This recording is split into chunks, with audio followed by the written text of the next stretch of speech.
Amén. Gloria a Dios. Qué hermosa alabanza.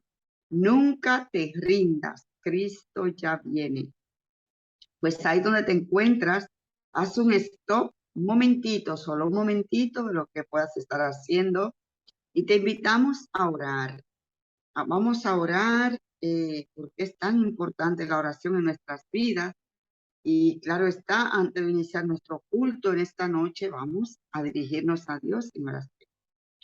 Padre nuestro que estás en los cielos, santo, alabado y glorificado sea tu nombre, eternamente y por siempre, Señor. Oh Dios, queremos pedirte que tu bendición sea derramada sobre cada uno de los muchachos, de nuestros amigos, hermanos que ya están conectados con nosotros, y sobre aquellos, Señor, que se van a conectar o que no. Te pedimos, oh Dios, que le bendigas rica y abundantemente. También a aquellos amigos que se conectan a través de Facebook, a través de YouTube, de cualquiera de nuestros canales, que esa bendición sea recibida también, llegue hacia ellos. Te pedimos, Padre, que tu presencia nos acompañe y sea tu Santo Espíritu quien dirija nuestras vidas y lo que vayamos a decir en este momento. Gracias, Padre, por acompañarnos. En el nombre de Jesús te lo pedimos. Amén. Amén. Amén, amén. Una vez más, le vuelvo a dar la bienvenida en esta noche, miércoles profético, a todos y todas los que nos encontramos aquí para estudiar, alabar y glorificar a nuestro Dios. Ellos son, como siempre, el anfitrión. Buenas noches, señorita Alexandra. Dulce Felicidad, que es nuestra oradora. Keila, mi amada hermana, buenas noches. Rodolfo, mi amado hermano, buenas noches. Y como siempre, mi princesa Chano, buenas noches. Sean todos bienvenidos y tengan el privilegio de oír la palabra de nuestro Dios. Amén, amén, así es. Gloria a Dios porque nos permite estar aquí reunidos. Buenas noches, Shannon. Y la verdad que esto es un manjar. Honestamente lo digo y yo quisiera animarles para que ustedes siempre, mientras estemos impartiendo este estudio del mensaje de los tres ángeles, puedan motivar a otros para que vengan a compartir la palabra de Dios y aprender acerca de este mensaje tan importante que todo adventista del séptimo día debe conocer. Y también aquellos que no, pero es bueno que nosotros aprendamos y entendamos y enseñemos a otros acerca de este precioso mensaje. Un mensaje de amor, un mensaje de esperanza, un mensaje de advertencia, porque el Señor, por supuesto, no hará nada sin que antes se ha revelado, y así lo ha hecho. Hoy nos advierte a través de los tres ángeles y nos enseña lo que va a acontecer y qué estilo de vida debemos nosotros vivir en estos últimos días que ya tiene este mundo. Los últimos días es la etapa que estamos viviendo ahora mismo aquí en la tierra y nos ha tocado vivir los últimos días. O sea que tenemos que estar preparados para el pronto regreso de nuestro Señor Jesucristo, que pronto sucederá ese gran evento. Bien, ya hemos entrado al segundo mensaje, del ángel de Apocalipsis 14. Y en la semana pasada estuvo aquí con nosotros el hermano Juan José Gómez, quien nos explicó acerca, nos dio una introducción, digamos así, acerca de Babilonia, porque es tan importante conocer a esta Babilonia. Tenemos que conocer. Él estuvo hablando acerca de tres Babilonias. Babilonia, la de Nimrod, Babilonia, la de Nabucodonosor, y Babilonia de Apocalipsis, que esa Babilonia, la gran ramera, como se le llama así abiertamente, y se le describe como con esas características de una ramera a este sistema religioso tan terrible que tenemos que conocer y enseñar a otros también. Así es que en esta noche vamos a iniciar tres lecciones que se extraen del mensaje del segundo ángel. Vamos a intentar todo lo posible de que demos la primera lección, si no la vamos a tener que fraccionar, porque es mejor ir poquito a poco, ¿verdad? Porque así se nos va quedando lo que vamos aprendiendo, se va quedando en nuestra mente, si vamos despacio, sin mucha prisa. Pero hay tres lecciones que se extraen de ese mensaje del segundo ángel. Primero, el espíritu de Babilonia. Segundo, el vino de Babilonia. Y luego, la fornicación de Babilonia. Fíjate que se emplean tres temas. Y aparte del que nos dio el hermano Juan José acerca de Babilonia, porque es que es terrible este sistema de Babilonia. Es muy fuerte y lo que quiere y está haciendo, lo que hará y lo que está haciendo actualmente en el mundo entero. Así es que vamos a iniciar con el espíritu de Babilonia. Los medios de comunicación seculares, los científicos, los gobernantes, las instituciones educativas son incapaces de comprender cómo terminará la historia de este mundo. No saben cómo va a terminar la historia de este mundo, pues no creen en la palabra de Dios. Entonces, como no creen en la palabra de Dios, tachando la palabra de Dios o etiquetando la palabra de Dios de tantas maneras y la echan a un lado, como no lo creen, pues no saben cómo va a terminar la historia de este mundo. Por eso es que vemos tantísimas especulaciones, incluso dentro del mismo mundo cristiano, hay un montón de especulaciones porque la gente no escudriña, por no escudriñar y por ir rechazando las doctrinas que nos ha dejado el Señor Jesús en su palabra, entonces hacen un lío y lían también a otros, confunden a otros. Eso es lo terrible. Así es que, como no creen que el relato de la Biblia es confiable, lo niegan, negando el Génesis, tachando el Génesis como un mito, como leyenda, porque por supuesto el mundo no fue creado por ningún ser superior, ni nada de eso, sino que vino un Big Bang o porque descendemos del mono, la teoría de la evolución. Entonces se rechaza el Génesis y acusando a este mundo, trayendo teorías que por supuesto no tienen razón de ser. Y para ellos también, estoy hablando del Génesis, fíjate, el primer libro de la Biblia, cómo ha sido atacado. Habla de la creación, habla de cómo Dios formó al hombre, habla de cómo se creó este mundo, habla del sábado. Y fíjense ustedes cómo es rechazado el Génesis, sustituido por teorías humanas, inspiradas, por supuesto, por el enemigo de Dios y el enemigo también nuestro. Y también el libro de Apocalipsis, que es el último libro, es un libro que para ellos, para muchos, es de ciencia ficción. Es un libro que lo comparan con las profecías de Nostradamus, de ese gran historiador Nostradamus, filósofo. Comparan Apocalipsis con ese profeta, como también le llaman, que tiene profecías, Nostradamus, de cómo terminará este mundo. Pues también lo comparan Apocalipsis, que nada tiene que ver las profecías de Apocalipsis con Nostradamus, pero el mundo secular pues compara la Biblia con esas visiones que tuvo este señor, que son por supuesto visiones aberrantes que nada tienen que ver con la palabra de Dios. Entonces, así que dice aquí en el comentario que se ignoran y se rechazan la confiabilidad de la historia bíblica del principio, o sea, que se rechaza por completo la palabra de Dios. Entonces, así rápidamente vamos a ver lo que nos dice Génesis 9:1, hablando acerca de un mandato que Dios dio desde un principio, la dispersión, dispersarse. El mundo tenía que dispersarse.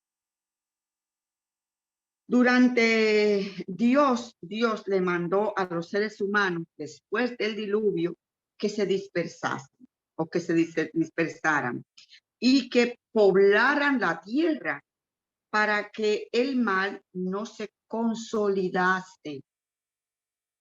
Oye bien, o sea, que Dios manda a los que después del diluvio, que los seres humanos se dispersaran para que el mal no se consolide. Entonces, bendijo Dios a Noé y a sus hijos, dice Génesis 9:1, y les dijo, fructificad y multiplicaos y llenad la tierra. No le dijo, quédense aquí en este lugarcito, quédense aquí en este pedacito. No, no, no. Llenad la tierra. Entonces, ahí ya vemos, como se comentó la semana pasada, el origen de Babilonia y cómo estas personas hicieron todo, querían hacer todo lo contrario de lo que Dios mandó, a que se dispersaran, sino congregarse en un solo lugar, estar reunidos en un solo lugar. Entonces, dice en el diccionario de interpretación bíblica, en el tomo 3, dice que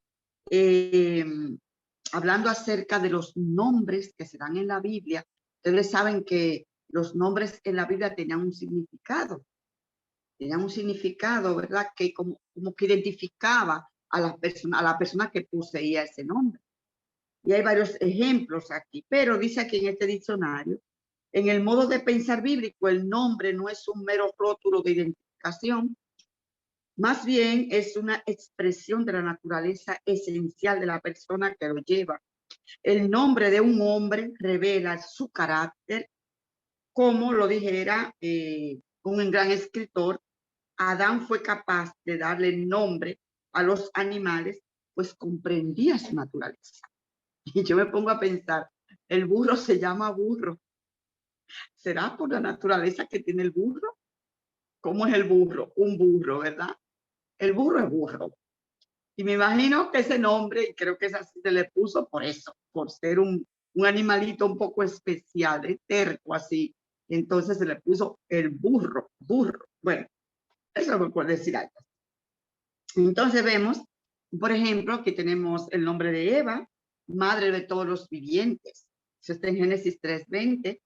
El nombre de Babel, que significa confusión, Génesis 11:9. El nombre de Betel, casa de Dios, Génesis 28:17, 35:15.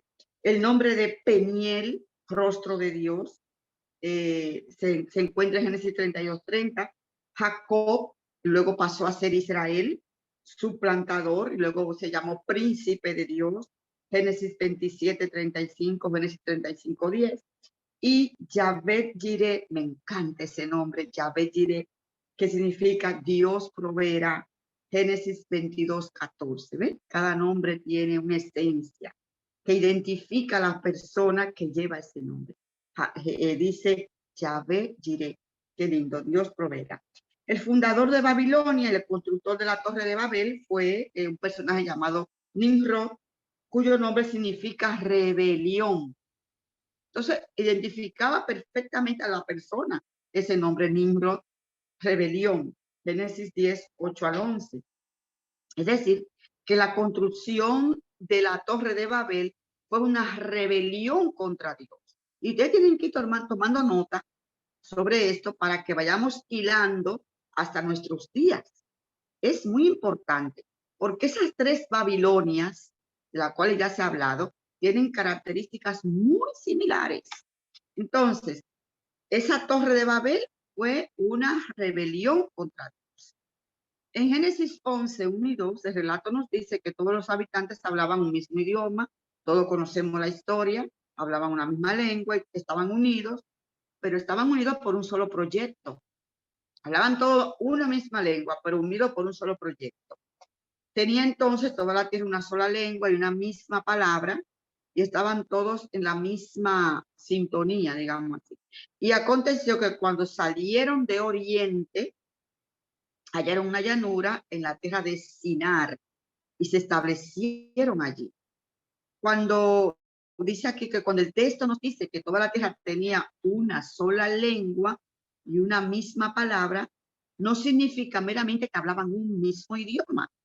El contexto indica que, por así decirlo, todos estaban de acuerdo en una misma página, en un mismo sentir, un mismo pensar.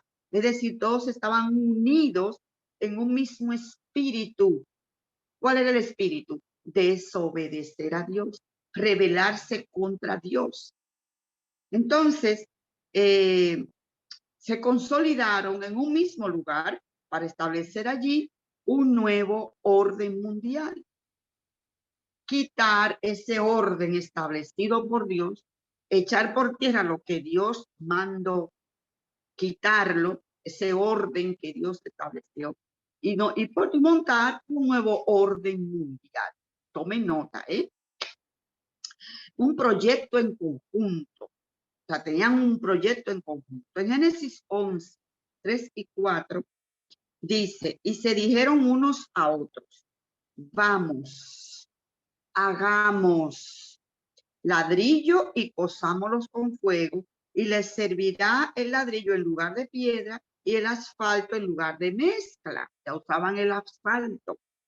Y dijeron, vamos, edifiquémonos una ciudad y una torre cuya cúspide llegue al cielo, y hagámonos un nombre. O sea, un nombre en honor a qué? A su fama, a su grandeza. Porque si fuéramos esparcidos sobre la faz de toda la tierra, o sea, por si acaso, perdón, dice el versículo, por si fuéramos esparcidos sobre la faz de la tierra. No, nada de esparcirnos. Vamos a hacer una ciudad, vamos a levantar una torre, por si fuéramos esparcidos sobre la faz de la tierra. Es decir, ellos querían tener su nuevo orden mundial con su capital, ¿verdad? Allí con su capital en un solo lugar, con su capital, su torre, su edificio y todo aquello. O sea que no hay nada nuevo sobre la faz de la tierra. En el libro Patriarcas y Profetas explica los objetivos rebeldes de estos constructores. Miren lo que dicen Patriarcas y Profetas. Decidieron construir allí una ciudad y en ella una torre de tan estupenda altura que fuera maravilla del mundo. Estas empresas fueron ideadas para impedir que la gente se esparciera en colonias, como Dios mandó. Dios había mandado a los hombres que se diseminaran por toda la tierra, que la poblaran y que se enseñorearan de ella. Pero estos constructores de la Torre de Babel decidieron mantener su comunidad unida en un solo cuerpo y fundar una monarquía que a su tiempo abarcara toda la tierra. Así su ciudad se convertiría en la metrópolis de un imperio universal. Su gloria demandaría la admiración y el homenaje del mundo y haría célebres a sus fundadores. La magnífica torre debía alcanzar hasta los cielos. Fíjate tú la altura que llevaba esa torre, hasta los cielos, y estaba destinada para hacer algo así como un monumento del poder y sabiduría de sus constructores para perpetuar su fama hasta las últimas generaciones. Eso está en Patriarcas y Profetas, página 90. Los fundadores de Babel tenían la intención de establecer un nuevo orden mundial en las riberas del río Éufrates. Era su deseo consolidarse en un solo lugar, continuar viviendo en pecado y salvarse a sí mismos por medio de la tecnología en caso que hubiese otro diluvio. Oye bien, en caso que hubiese otro diluvio, ya ellos por medio de la tecnología, pues no nos va a pasar absolutamente nada, porque tenemos una torre tan alta que vendrá el diluvio, mira, y ahí no nos va a alcanzar. Miren lo que dice también Ellen White en Patriarcas y Profetas en la página 102. Creyeron que construyendo la torre hasta una altura mucho más elevada que la que habían alcanzado las aguas del diluvio, pensaban colocarse a sí mismos más allá de todo peligro. Y el poder ascender a la región de las nubes, esperaban descubrir las causas del diluvio. O sea que nada más no ir a hacer la torre que llegue al cielo, sino vamos a ver por qué vino el diluvio, vamos a investigar. Allí estaban los sabios, los grandes sabios científicos. ¿Por qué vino ese diluvio allí? Cuando estemos allá arriba, vamos a investigar, vamos a hacer experimentos y todo aquello para investigar cómo se dio tanta agua. Muy interesante. En esta cita vemos que los constructores de la ciudad y la torre carecían de fe. Había fe menos cero. Fe menos cero. En la promesa, fe en esa promesa de Dios, porque Dios te dijo, Dios, que no volvería a destruir el mundo con agua. Por eso está ese arco iris del pacto. No volveré a destruir el mundo con agua, para que la gente, tú sabes que ese miedo se queda en los corazones de los seres humanos. Y podríamos, y nosotros, por supuesto, si Dios no dice nada y no hace ningún pacto allí con Noé y no se queda calladito y no dice nada, pues cada vez que nosotros viésemos llover, nos asustáramos. Uy, el diluvio, madre mía, va a venir otra destrucción. Un trueno, se pone todo nublado y nos metiéramos todo debajo de la cama o nos subiéramos en los techos, ¿verdad? Mejor allá arriba en los techos de la casa, porque viene otro diluvio. Un miedo que heredado desde entonces. Entonces Dios hizo un pacto, un arco iris, donde dijo, no voy a destruir más la tierra con agua. Y puso esa señal en el cielo para que cada vez que el ser humano viera la señal, se diera cuenta que el mundo no volvería a ser destruido, jamás con agua, jamás con agua. Entonces, ellos pues no le hicieron caso a eso, no creían en eso, en la palabra de Dios, y empezaron a construir su torre de Babel. Ahora vamos a ver la investigación divina, porque Dios siempre investiga.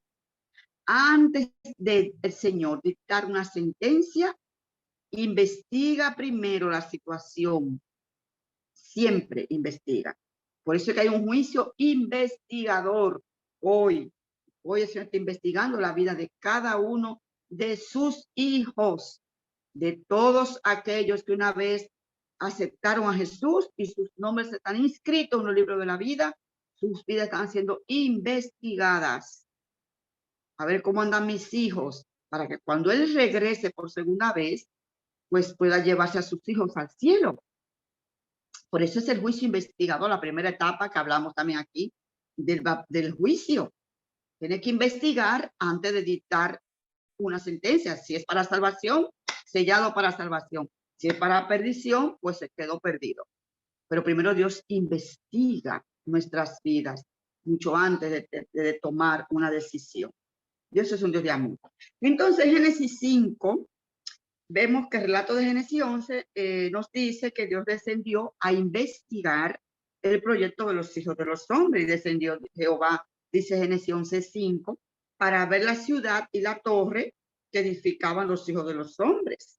Entonces, Dios lleva siempre un registro. Oye bien, escuchen bien, Dios siempre lleva un registro meticuloso de la pecaminosidad de las naciones y solo permitirá que alcancen cierto límite. Escuchen esto, que es muy importante, que la gente cree que esto no se va a acabar nunca y nos estamos acomodando mucho a este mundo que le quedan pocas horas, digamos así.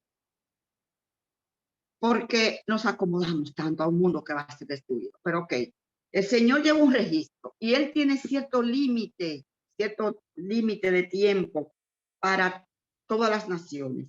Verán ustedes, los amorreos que existían cuando Abraham, esa civilización de los amorreos, que Abraham estaba rodeado de toda esa civilización, esas personas paganas. Los amorreos tuvieron también límite. Dice, la copa que estaba llena perdón, la copa que no estaba llena en los días de Abraham se colmó cuando Israel conquistó la tierra prometida, Génesis 15:16. ¿Cuánto tiempo van a durar los amorreos?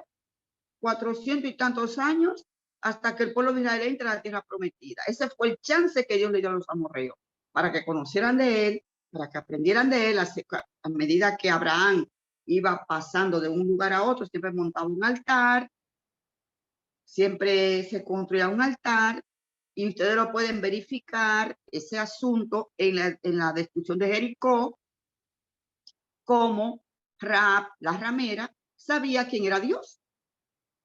Cuando iba a ser destruida esa nación, Jericó, ella conocía quién era Dios. Porque ya por el testimonio del pueblo de Israel, ya todos esos pueblos tuvieron suficiente tiempo para arrepentirse y para entregar su vida al Señor. Y Raab, ustedes cuando lean ahí en el libro de Jueces, la historia de Jericó, se darán cuenta que las naciones fueron evangelizadas, digamos, se le predicó y se le enseñó quién era Jehová, pero tenía un límite de tiempo hasta que el pueblo de Israel entrara a la tierra prometida. Hasta ahí era su límite de tiempo. O sea que Dios tiene un límite de tiempo para todo. Otro ejemplo, tenemos Jerusalén, cuando Nabucodonosor, en esa época, Dios también hizo juicio y selló a sus fieles. Ezequiel 9:1 al 6.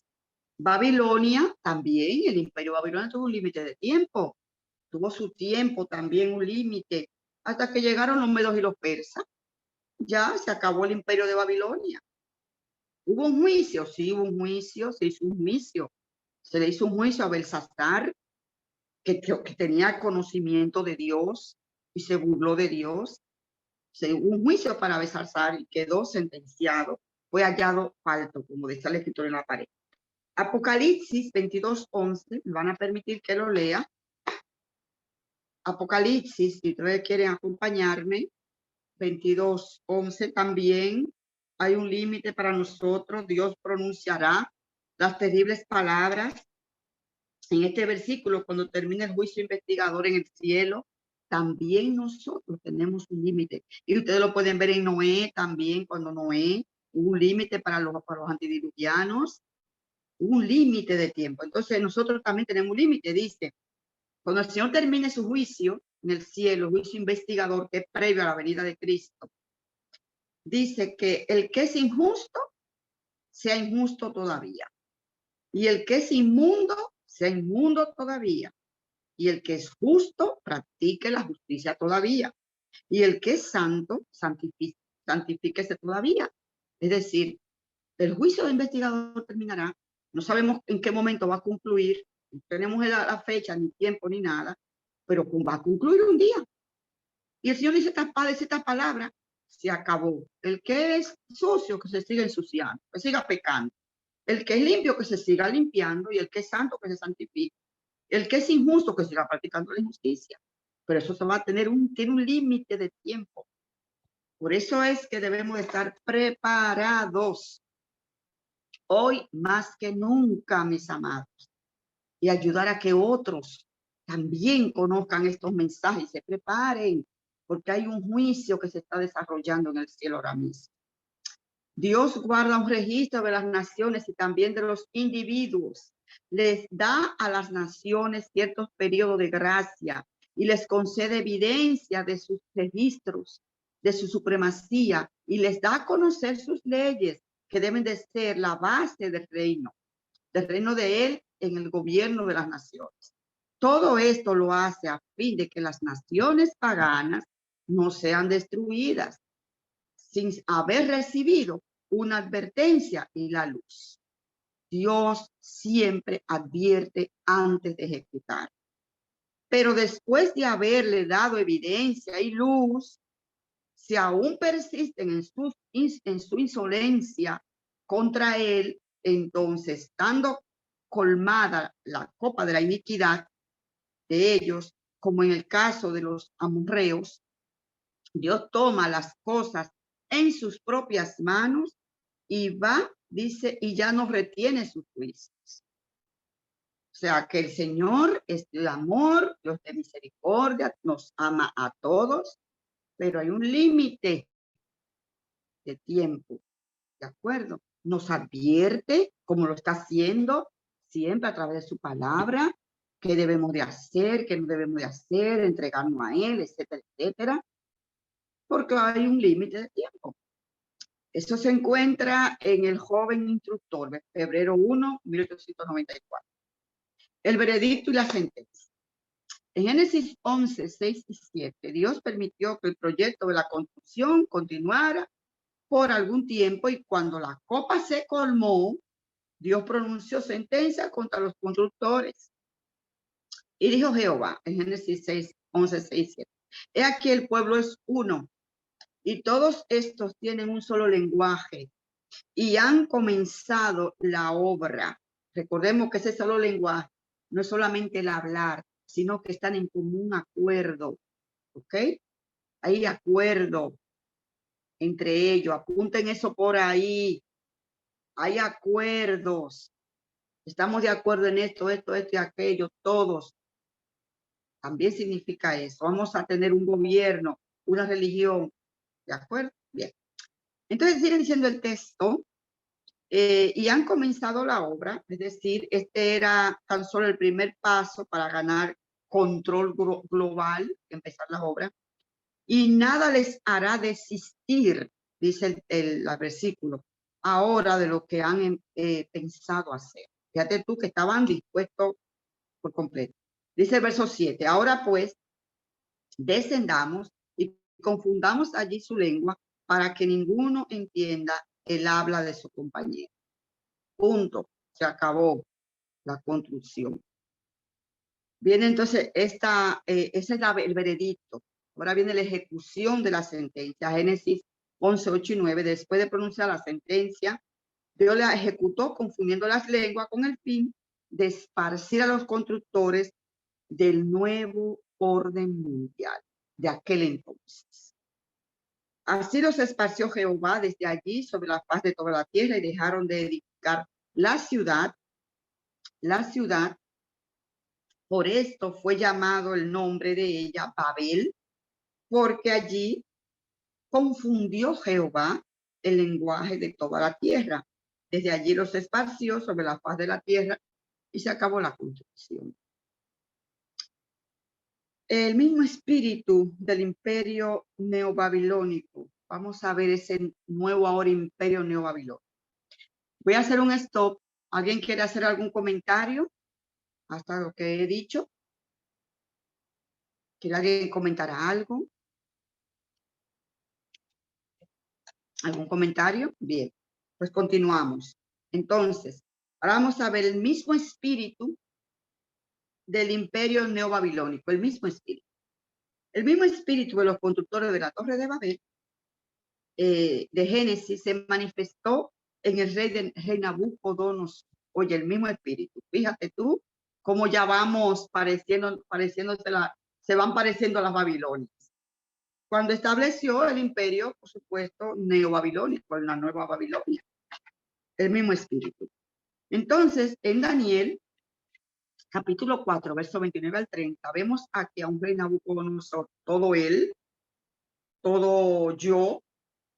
¿Qué dice Nabucodonosor? Al cabo de 12 meses, paseando en el palacio real de Babilonia, habló el rey y dijo, ¿no es esto la gran Babilonia que yo edifiqué para casa real con la fuerza de mi poder y para gloria de mi majestad? Oye, cómo se dio toda la pompa este señor después de haber conocido al verdadero Dios, al Rey de Reyes. Cómo él se atribuye todo aquello. Dice Isaías 47:10, dice que aquí se describe con lujo de detalle el espíritu de Babilonia. Dice, porque te confiaste de tu maldad, diciendo, nadie me ve. Tu sabiduría y tu misma ciencia te engañaron y dijiste en tu corazón, yo y nadie más. Oye eso. Ahora, fíjense ustedes de qué manera, cómo este señor presenta el mismo espíritu de aquellos que construyeron la Torre de Babel. Nosotros vamos a hacer, vamos a edificar, vamos a hacer, no vamos a hacer aquello. Entonces, vamos a tratar el puntito de la dispersión. Si alguien quiere hablar algo, hacer algún comentario, una pregunta, inquietud, los comentarios enriquecen, nos enriquecen a Sí, todos. Feli.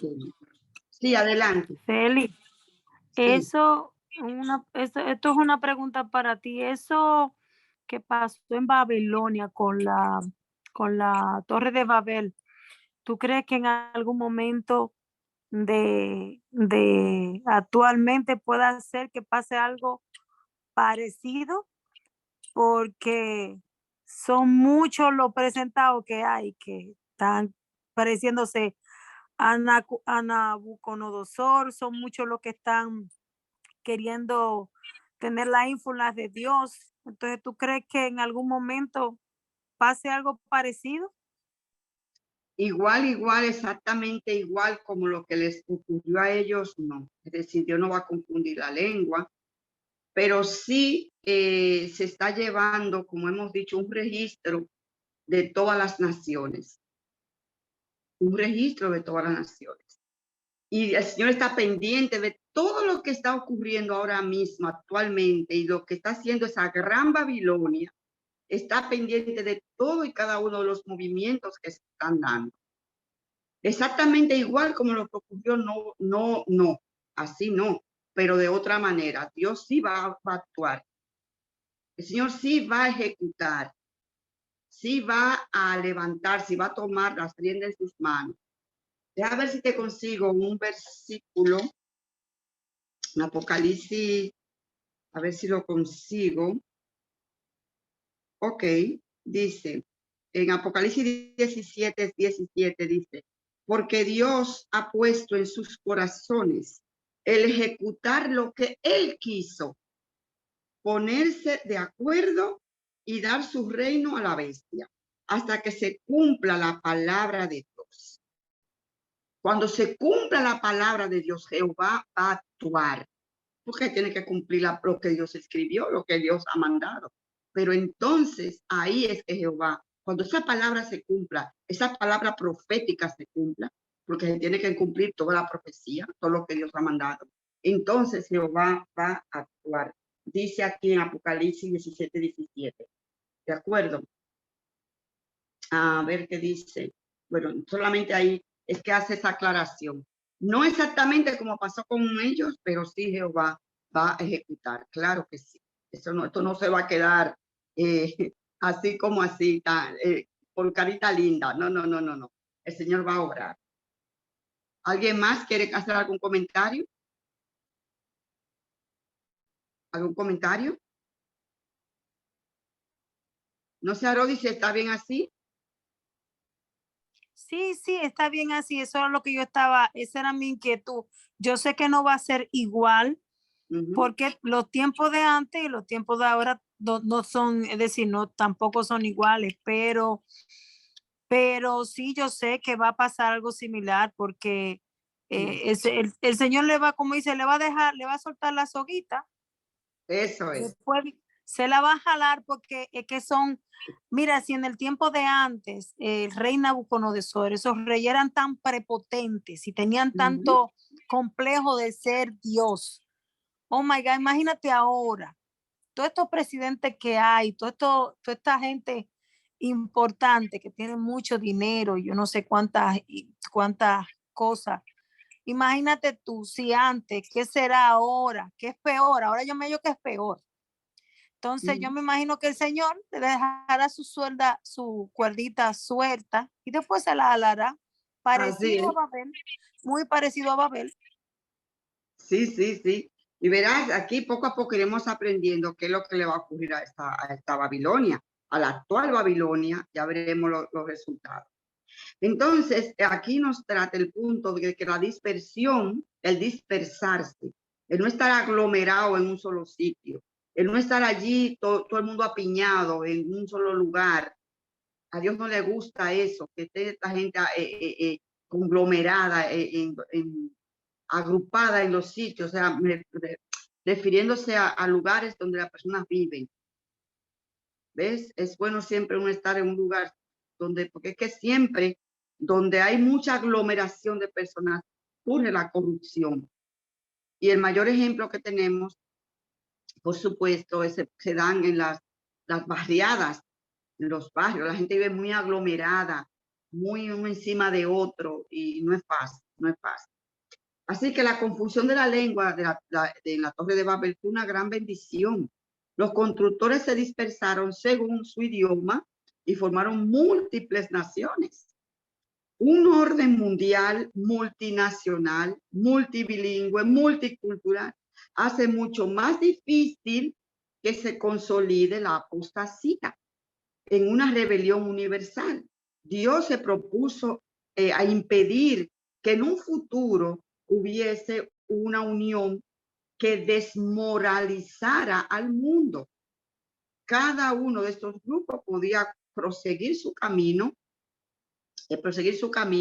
pecaminoso, pero la división en muchos grupos haría mucho más difícil una unión concertada, universal contra Dios. Yo espero que este párrafo que acabo de leer haya entendido perfectamente. Es mejor así como estamos que un mundo unido. Ahora se está buscando que todas las naciones estén unidas.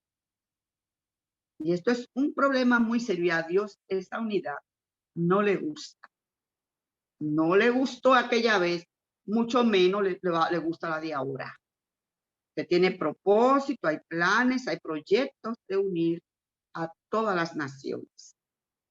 Lo que querían los constructores de Babel era una civilización establecida sobre la grandeza humana. Una unidad tal eventualmente se desbaratará. Dios tuvo la última palabra y el resultado fue la división y la confusión. Todas las falsas religiones tuvieron su origen en Babilonia. Apunten eso. Todas las falsas religiones tuvieron su origen en Babilonia. Cuando los seres humanos fueron dispersados en colonia de acuerdo a su idioma. Un ejemplo de este resultado es el rosario que utilizan los católicos. Entonces, si hemos hablado de ese tema, hemos tratado ese puntito aquí, creo que en el grupo. Ese rosario, su origen, de Babilonia que viene, lo usan los musulmanes y lo usan los budistas y también los católicos. Fíjense qué interesante. Malachi Martin o Malaquías Martin predijo un nuevo orden mundial. Malaquías Martin, ya diremos quién es. Así que en Génesis no da el origen de la palabra Babilonia, no da el origen de la palabra Babilonia. Se encuentra más adelante en el libro de Apocalipsis. Según el último libro de la Biblia, lo que ocurrió una vez en Babel ocurrirá de nuevo a nivel global. ¿De acuerdo? Al final de la historia. El libro de Apocalipsis describe una gran conspiración final de la humanidad contra Dios. ¿Una qué? Una conspiración final. ¿Por qué? Porque el mundo se quiere unir. Están trabajando para eso, para estar unidos. Pero una alianza donde Dios no está, sino que va en contra de Dios. En 1990, el sacerdote jesuita Malaquías Martin predijo el ascenso de un gobierno mundial bajo el liderazgo del papado. Eso lo escribió un sacerdote jesuita llamado Malachi Martin o Malaquías Martin. Y él dice allí en el libro, famosísimo libro, dice, lo voy a decir ahora, hay una gran similitud que comparten estos tres competidores geopolíticos. Escuchen bien y ustedes vayan mirando lo que está ocurriendo en el mundo ahora con lo que este señor predijo, con lo que escribió en este libro en el 1990. Dice aquí, Hay una gran similitud que comparten estos tres competidores geopolíticos: el comunismo, el capitalismo y el catolicismo. Cada uno de ellos tiene en mente un gran designio para un solo gobierno mundial. Su competencia geopolítica tiene que ver con cuál de los tres formará, dominará y administrará el sistema mundial que reemplazará el decadente sistema de naciones. Eso está en Las llaves de esta sangre, en la página 14 hasta el 15, que fue el libro que escribió. Ustedes lo pueden comprar en cualquier librería, Las llaves de esta sangre, tanto en inglés como en español, de Malachi Martin. Perdón, Malachi Martin no alberga dudas en cuanto a cuál de los tres ganará esta competencia. El papado católico romano, para él, es el que va a ganar esta competencia. La base bíblica que da Martin es que Jesús le aseguró a Pedro que las puertas del mismo infierno no prevalecerán contra la iglesia romana. Y Martin, en palabras escalofriantes, describe lo que ocurrirá cuando se le sane la herida, que dice Apocalipsis 13, cuando se le sale esa herida al papado. Dice él, una vez que la competencia se haya decidido, competencia entre el comunismo, dijimos, el comunismo, el capitalismo y el catolicismo, una vez que esta competencia se haya decidido, el mundo y todo lo que está en él, nuestro estilo de vida, apunten eso ahí y vayan mirando qué es lo que está pasando hoy en día. Si es que se le parece, esto fue escrito en el 90, recuerden la fecha, estamos en el 2022. Dice, nuestro estilo de vida como individuos y como ciudadanos de las naciones, nuestras familias, nuestros trabajos, nuestro comercio y dinero, nuestro sistema educativo y nuestras religiones y nuestra cultura, hasta los símbolos de nuestra identidad nacional, que la mayoría de nosotros siempre hemos tomado por sentado, todo habrá sido poderosa y radicalmente alterado para siempre. Nadie puede quedar exento de sus efectos. Ningún sector de nuestras vidas permanecerá intacto. Nadie que esté familiarizado con los planes de estos tres rivales tiene ninguna duda de que solamente puede ganar uno de ellos. Ahora yo pregunto, ¿qué está pasando con la educación? ¿Está siendo alterada? ¿La educación actual es la misma con la que tú y yo nos hemos educado? ¿El concepto de familia ha variado? ¿No ha variado? ¿Se está trabajando en esto? Sí. ¿Quiénes están involucrados en estos proyectos? ¿Lo sabemos o no lo sabemos? Claro que sí.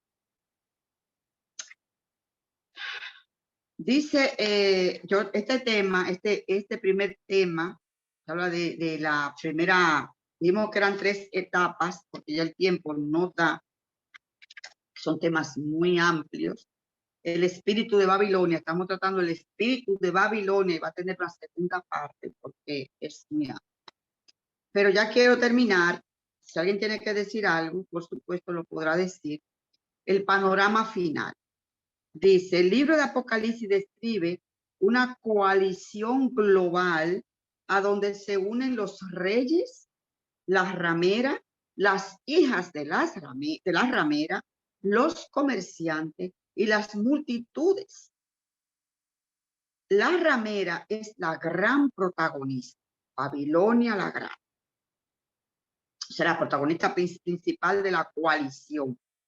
Esta coalición apóstata global lleva el nombre de Babilonia y por eso debe guardar relación con lo que ocurrió en Génesis 11. Tenemos que relacionar tanto a Génesis 11 con lo que está pasando actualmente. ¿Quién lleva la cabeza en este asunto? Vamos a ver qué nos dice Apocalipsis 17, 1 al 6. Vino entonces uno de los 7 ángeles que tiene las 7 copas y habló conmigo diciendo, ven acá y te mostraré la sentencia contra la gran ramera, la que está sentada sobre muchas aguas. Y proféticamente, cuando hablamos de muchas aguas o de agua, tiene que ver con multitudes, con muchedumbre, como ustedes saben. Esta gran ramera está sentada sobre muchas aguas, o sea, sobre mucha gente. Dice, con la cual, versículo 2, con la cual ha fornicado o han fornicado los reyes de la tierra, y los moradores de la tierra se han embriagado con el vino de su fornicación. Y ya explicaremos más adelante qué es esto de embriagarse, qué es esto del vino de su fornicación, porque lo vamos a ver qué es eso. Si es vino, una botella de vino que está repartiendo este sistema, vino a todo el mundo, en los viñedos. Vamos a ver de qué va. ¿Es vino o son otras cosas? Ya lo veremos. En el versículo 3 dice, y me llevó el espíritu al desierto. Dice, y vi a una mujer sentada sobre una bestia escarlata, llena de nombres de blasfemia. Hay una mujer sentada sobre una bestia que tenía 7 cabezas y 10 cuernos. Versículo 4. Y la mujer estaba vestida de púrpura y escarlata y adornada con oro, piedras preciosas y perlas. Y tenía en la mano un cáliz de oro lleno de abominación y la inmundicia de su fornicación. Esto es una cosa espantosa lo que está viendo Juan, ¿eh? Y el versículo 5 dice, y en su frente un nombre escrito, un misterio, Babilonia, la grande, la madre de las rameras y de las abominaciones de la tierra. Y vi a la mujer ebria de la sangre de los santos y de la sangre de los mártires de Jesús. Y cuando la vi, quedé asombrado con gran asombro. Hay pistas que aquí no están, que identifican quién es esa gran ramera.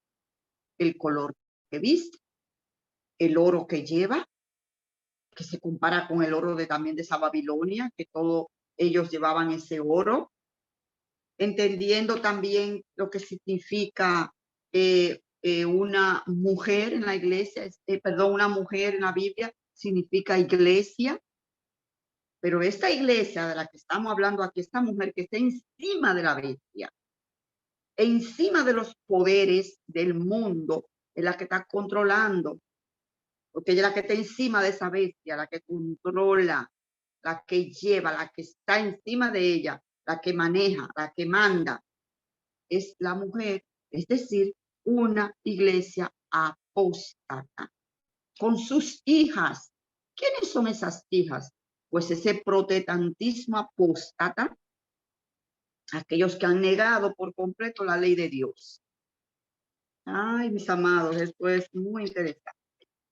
Entonces dice este versículo, dice en Apocalipsis 18:3, porque todas las naciones han bebido del vino del furor de su fornicación. Todas las naciones. Y los reyes de la tierra han fornicado con ella. Y los mercaderes, o sea, los empresarios, los fabricantes, grandes empresarios, también han fornicado con ella. Se han enriquecido de la potencia de sus deleites. Es decir, que también los comerciantes, o sea, los grandes empresarios, las grandes industrias, fábricas, también se han enriquecido con con la gran Babilonia, la gran ramera. Entonces, haciendo un resumen, para dejarlo ya para la segunda parte, exactamente, las características de la ramera, número 1, una mujer ramera representa una iglesia apóstata. Número 2, el acto de sentarse sobre las muchas aguas significa que tiene dominio global sobre las gentes, es un dominio global. Número 3, es una iglesia que sostiene relaciones ilícitas con los poderes políticos del mundo. Número 4, es una iglesia que le da a las naciones el vino de sus falsas doctrinas. Todas las naciones están bebiendo ahora mismo de este vino de las falsas doctrinas, que ese sistema está enseñando al mundo. Número 5 es una iglesia cuyos colores predilectos son el púrpura y el escarlata. Número 6 es una iglesia rica, ostentosa, pues está ataviada con oro, piedras preciosas y perlas que llevan encima estos. Número 6 es una iglesia que tiene hijas que nacieron de ellas y que actúan igual que la madre. Igualito que la mamá, así son las hijas. Es una iglesia que en su historia está manchada con la sangre de los mártires de Jesús, porque hubieron, ¿cuántos años? 1260 años de persecución, matando a todos aquellos que iban en contra de sus doctrinas. La famosa Santa Inquisición, que todavía por ahí andan mostrando los artilugios que usaban para matar a los cristianos, persiguiéndolo y matándolo. O sea, que esa descripción que leímos en Apocalipsis 17 es clarísima, porque sus manos están manchadas con la sangre de esos mártires. ¿De acuerdo? No es coincidencia que el Papa Francisco primero habla de la consolidación de las naciones, habla de fronteras abiertas a donde hay inmigración libre. Él sabe que esta inmigración diluye el espíritu patrio y desmorona las fronteras entre naciones. ¿Quieren que le pongamos un ejemplo? Ustedes saben lo que estamos padeciendo en la República Dominicana. Ok. Francisco también ataca el capitalismo bajo el pretexto de bien común. Habla de la necesidad que tienen las grandes corporaciones mundiales de cuidar el medio ambiente e insta a las naciones ricas a contribuir con su riqueza a las naciones pobres. El Papa oculta bajo la sotana jesuita sus aspiraciones comunistas. ¿De acuerdo? Ok, la última palabra, y aquí concluyo, según el libro de Apocalipsis, Dios tendrá la última palabra y la gran Babilonia caerá como cayó Babel. Así es que leo Apocalipsis 16, 17 al 21. El séptimo ángel derramó su copa por el aire y salió una gran voz del templo de Dios, del trono, diciendo, hecho está. Entonces hubo relámpagos, voces y truenos y un gran temblor de tierra, un terremoto tan grande, cual no lo hubo jamás desde que los hombres han estado en la tierra.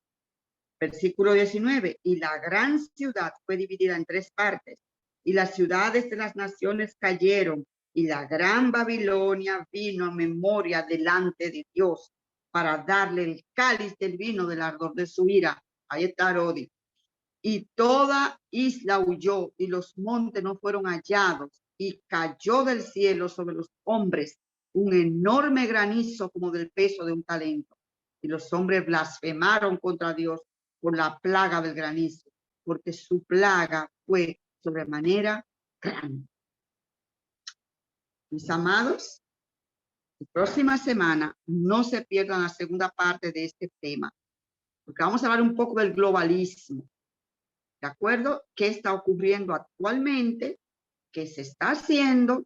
Si se está tomando la misma situación de aquellos que quieran construir la torre, vienen con el mismo ánimo, con la misma actitud, y por supuesto el resultado será igual.